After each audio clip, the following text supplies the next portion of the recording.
Otep à tous, bienvenue sur la chaîne des panafricanistes par essence, par conviction et par excellence. Celle des citoyens kémites par nécessité et obligation de combat. Nous sommes une chaîne qui n'est guidée que par nos ancêtres et rien que par les ancêtres qui appartiennent à l'égrégore du monde noir. Par conséquent, nous ne croyons en aucun Dieu venu de l'étranger. Toutefois, cette vidéo n'est aucunement destinée à inciter à la haine ou à la violence, car nous menons un combat qui est d'abord et avant tout spirituel, intellectuel et démocratique. Ensuite, il est politique, géopolitique et géostratégique. Contre l'impérialisme, le colonialisme, le néocolonialisme et l'endocolona, qui sont tous qualifiés de crimes contre l'humanité. Nous menons ce combat sur la base du principe fondamental que nous avons hérité de nos ancêtres kémites, qui est celui de la Mahat, c'est-à-dire solidarité, vérité et justice. Vous êtes donc en droit de connaître la vérité et nous avons l'obligation de vous dire la vérité, rien que la vérité, afin que justice soit rendue au continent africain. Ça, c'est notre modeste contribution dans cette noble lutte en faveur de la souveraineté, la dignité, la solidarité et l'unité africaine. C'est exactement ça que nous appelons le panafricanisme. Bien-aimés frères et sœurs, et si les 4 mousquetaires qui ne se sont pas présentés au sommet de la CEDEAO n'avaient fait que boycotter le sommet. Et oui, je parle de boycott. C'était un boycott, pur et simple. C'est-à-dire que c'est la réaction à l'action, c'est la causalité. Il y a eu une cause et il y a maintenant les conséquences. Alors, que s'est-il passé en réalité? C'est que vous avez suivi le ballet diplomatique à Paris, Alassane Ouattara, puis Macky Sall d'abord, puis Alassane Ouattara, ainsi de suite. Et puis ils sont allés se rencontrer encore à Dubaï. Eh bien, c'était pour recevoir des instructions. Qu'est-ce qu'il fallait faire le 10 décembre dernier? Qu'est-ce qu'il fallait faire? Le président, le vrai président de la CEDEAO, celui qui est perché à l'Élysée, c'est lui qui a décidé qu'il fallait attaquer. Mais il s'est confronté à un os, le président du Nigeria, qui sait que s'il attaque le Nigeria risque d'éclater. Et personne n'a voulu prendre cette responsabilité. Personne. En tout cas au Nigeria. Donc, vous avez aussi suivi que Macky Sall a rencontré les commissaires de la CEDEAO. Je vous avais déjà dit dans une des vidéos, quand j'ai appris cette rencontre, j'ai dit, mais qu'est-ce qui se passe? C'est pas Alassane Ouattara, le président de la CEDEAO. Donc, il n'a pas le droit, légalement, juridiquement parlant, il n'a pas le droit de convoquer les commissaires. Celui qui peut convoquer les commissaires, c'est Tinubu. Et là, c'est un affront. Alassane Ouattara a voulu doubler Tinubu, a voulu mettre Tinubu devant le fait accompli. Il demande aux commissaires, il les invite pour leur imposer la position d'Emmanuel Macron. Mais cette imposition des commissaires n'est pas au-dessus de la position de Tinubu. Et Tinubu n'a pas accepté de se rabaisser à ce niveau. Surtout que Tinubu est aussi soutenu par les Américains qui veulent pousser Macron à la porte. Et oui, on l'accompagne. Tu veux te suicider? Eh bien, on va t'accompagner pour que tu puisses le faire rapidement et sans douleur. En tout cas, tu vas souffrir après, quoi. Et ce sera trop tard. Tu ne pourras plus te relever.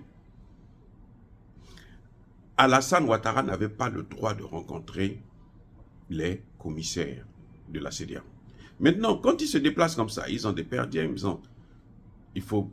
ça coûte beaucoup d'argent. Avec quel argent?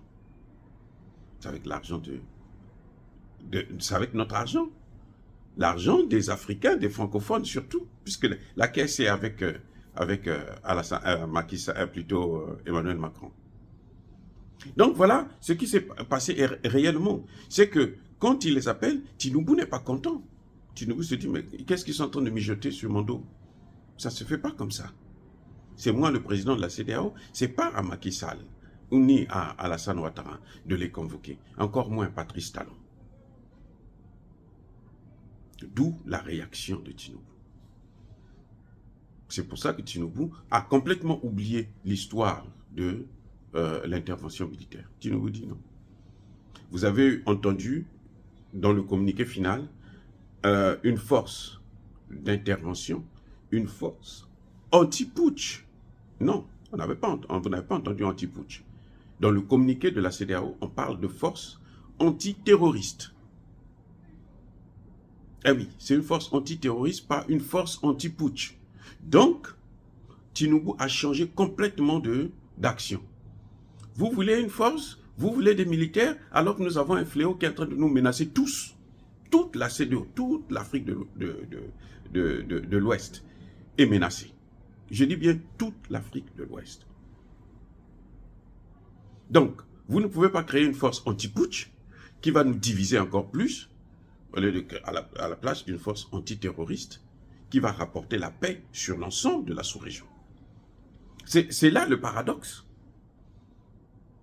Et c'est comme ça que Tinubu prend position, il dit non. Et eux, sachant, étant déçus, ils ont boycotté le sommet. Macron en premier. Parce que Macron, c'est le vrai président de la CEDEAO. Et Tinubu est en train de dire à Macron que ce n'est pas toi le président c'est moi. Voilà un deuxième message qu'on n'a pas bien saisi. Tinubu dit à Macron que ce n'est pas toi le président c'est moi. Ce n'est pas ce que toi tu veux, mais c'est ce que moi et mes collègues, nous voulons. Donc même si tu manipules l'Afrique francophone, eh bien, parce que tu as le CFA, tu leur fais du chantage avec ton putain de CFA, mais moi, tu ne vas pas me manipuler. C'est ce qu'on a reproché à Nana Akufo-Addo. Le fait de s'aligner, de se coucher devant Emmanuel Macron, alors qu'il n'est pas censé le faire, puisque lui, il n'est pas attaché, il n'est pas lié à la France avec le franc CFA. Et puis, la France n'a plus les moyens d'investir dans nos pays. Même les États-Unis, ils utilisent seulement l'armée. C'est la force qu'ils utilisent. Ils n'ont plus les moyens pour investir, pour faire la concurrence face à un pays comme la Chine, économiquement parlant. Militairement parlant, vous avez la Russie. Donc voilà ce qui est en train de se passer. En réalité, il y a eu un boycott. Parce que Tinubu n'a pas voulu céder son pouvoir à ces 4 voyous africains et celui de l'Élysée. Il n'a pas voulu. Il a dit non, vos histoires là, c'est pas avec moi que vous allez faire ça. Attendez, quand il y aura quelqu'un d'autre qui viendra ici, vous allez continuer à faire votre comédie. C'est pour ça que vous avez vu, quand vous lisez le rapport, même s'il a maintenu les sanctions, mais il ne voulait pas aussi éclater, parce que s'il n'avait pas maintenu les sanctions, la CEDEAO mourrait tout de suite. Il a été obligé de maintenir les sanctions pour ne pas éclater la CEDEAO. Parce que les Africains, tout le monde regarde, tout le monde suit.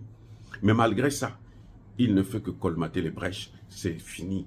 La mort de la CEDEAO est annoncée avec l'arrivée de son remplaçant, qui est l'Alliance des États du Sahel. Dire cela, c'est inciter à la haine ou à la violence. Non. Yaba Kolervé, Yamalem. Encore une fois de plus, bien-aimés frères et sœurs, je persiste et je signe, soyez bénis, abondamment bénis par le Dieu des Kémites et par nos ancêtres angélisés, mais que tous ceux qui persécutent le continent africain le pillent et le déstabilisent, qu'ils soient noirs, blancs, chinois, arabes, juifs, indiens ou qui qu'ils soient punis, maudits, foudroyés, neutralisés, écrasés, effacés par ce Dieu des Kémites et par nos ancêtres angélisés. Vive l'Afrique éternelle, j'ai dit et j'assume.